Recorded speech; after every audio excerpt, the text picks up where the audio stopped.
It's the end of June garden tour. Welcome to my garden.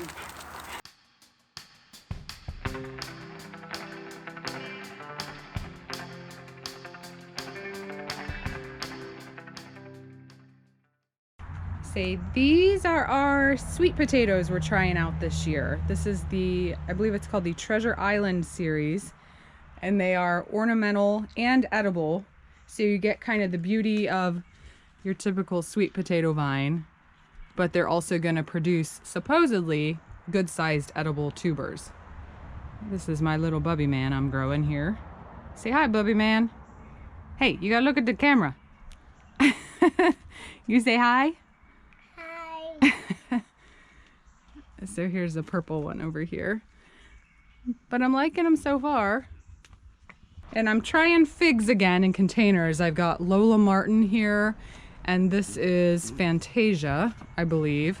Now, I've grown figs in containers before, but because I'm in zone 6A, these can be tricky to overwinter, and I'm hoping just to put them in my greenhouse this winter and have better luck with them. I lost my other ones after about 3 or 4 years because I wasn't providing them proper winter protection, but I'm hoping to take better care of these. So yeah, more blueberries, huh, Bubby? They're not ready yet. Soon. Over here, my gomi berries are ripening up. And if you want a fruit which absolutely thrives on neglect, does well in horrible clay soil, this is the fruit for you. Now, honestly, they're not the most exciting flavor in the whole world, but the fact that this thing can bear like this,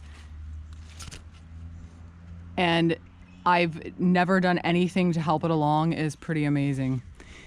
I'm really excited about these. I've got two, these are razzmatazz grapes in hanging baskets, and had an awesome fruit set on these last year. Overwintered them in my unheated greenhouse. I actually thought they were dead because I figured it had gotten too cold for them. They're only hardy to zone 7. But they are back this year and they're looking better than ever. And there is a lot of fruit set on these guys. So I'm thinking these start to ripen in about August here. I will give an update on these. But razzmatazz is exciting because it is a cross between a table grape and a muscadine. So it's got the disease resistance and toughness of a muscadine grape, but it's got the texture of a table grape. So it doesn't have that thick slip skin and seeds like a typical muscadine does, but it does kind of have that really interesting flavor of a muscadine. And this thing is a continual bearer. So basically for as long as your season is, this grape will continue to set new fruit along the new growth, which is pretty cool. So I will definitely give an update on these when the fruit is ripening. I've got some potted peppers. This is kind of my herb slash pollinator garden. I wish I could remember the name of this lily because this thing is really striking.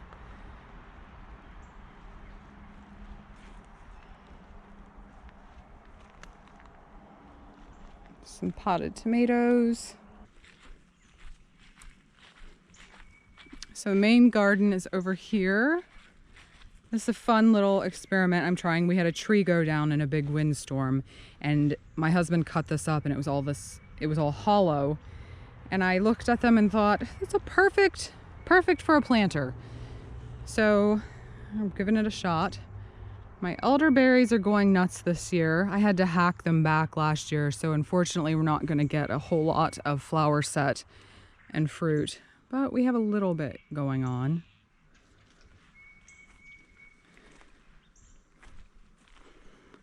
The straw bale garden is an experiment for me this year. I've never attempted a straw bale garden before.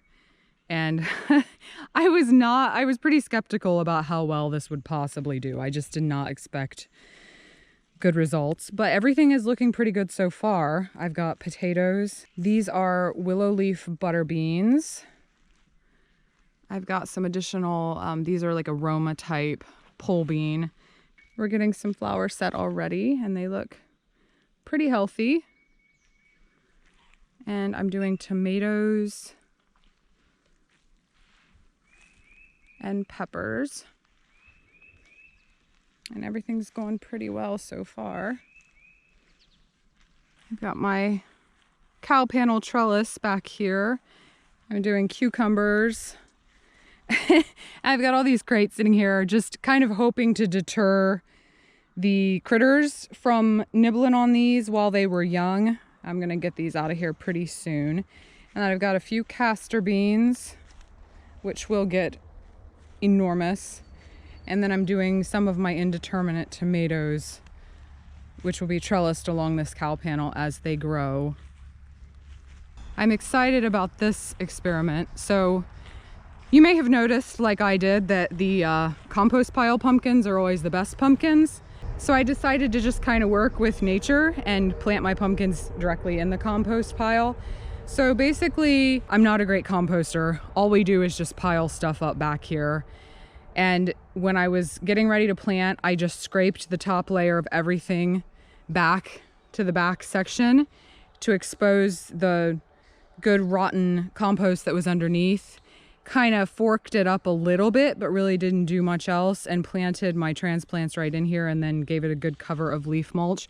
But you can see I actually have several volunteers in here still. That's a volunteer. I planted this. It's autumn frost winter squash. This is butter baby. It's a small personal size butternut squash. That's a volunteer. And that is early Prince, just like a jack-o'-lantern type pumpkin over there. And then I've got a wall of sunflowers behind it. I had to net this off to try to keep, again, the critters, the rabbits and the deer and other things off. But you can see chipmunks and squirrels like to get in here and dig up this leaf mulch. And then we can check out the main garden.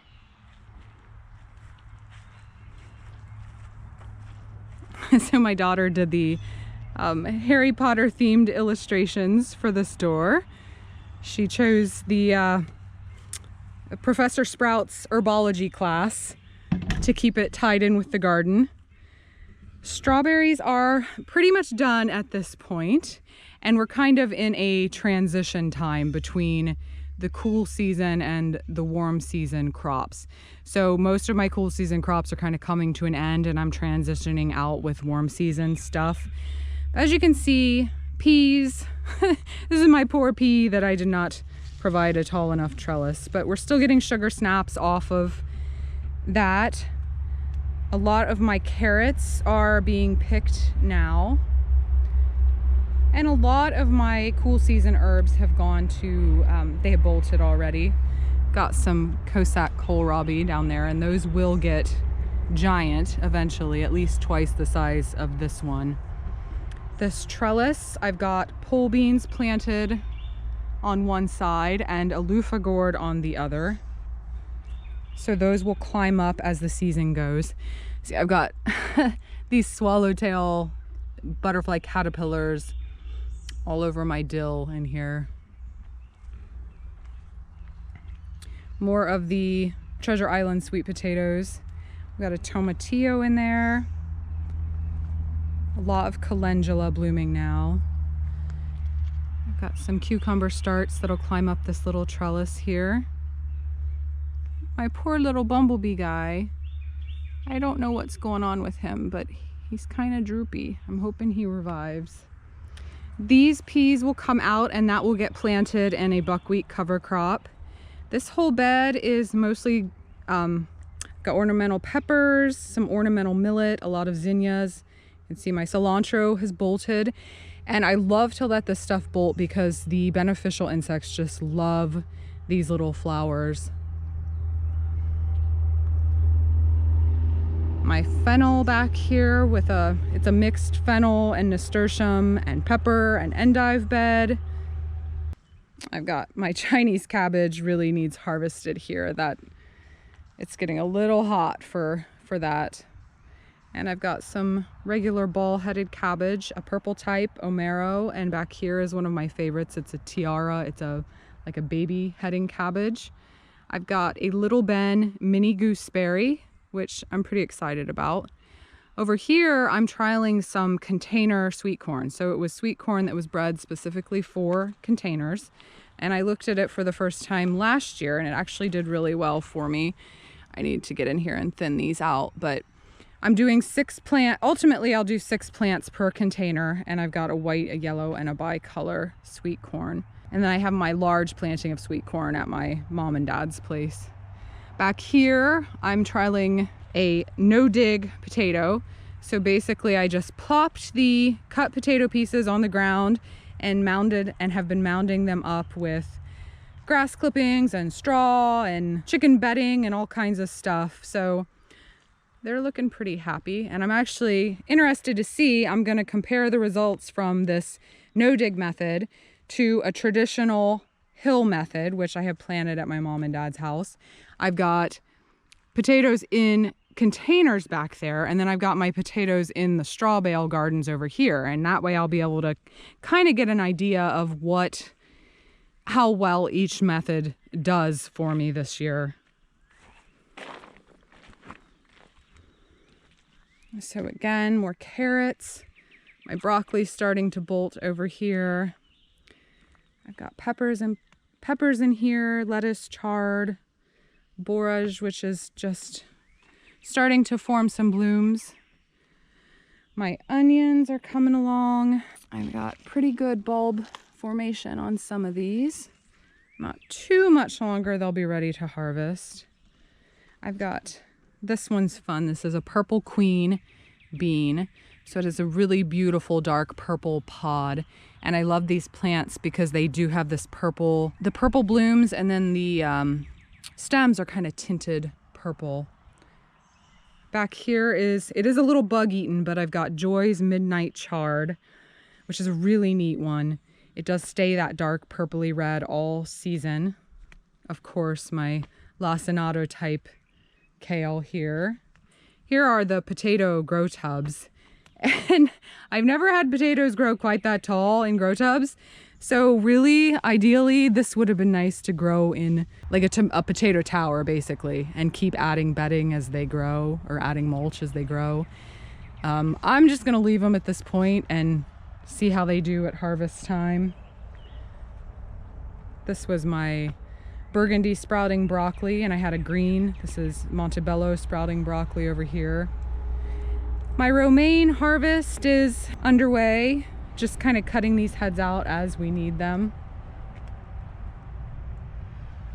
My kind of herb mixed flower bed here. This I'm really excited about.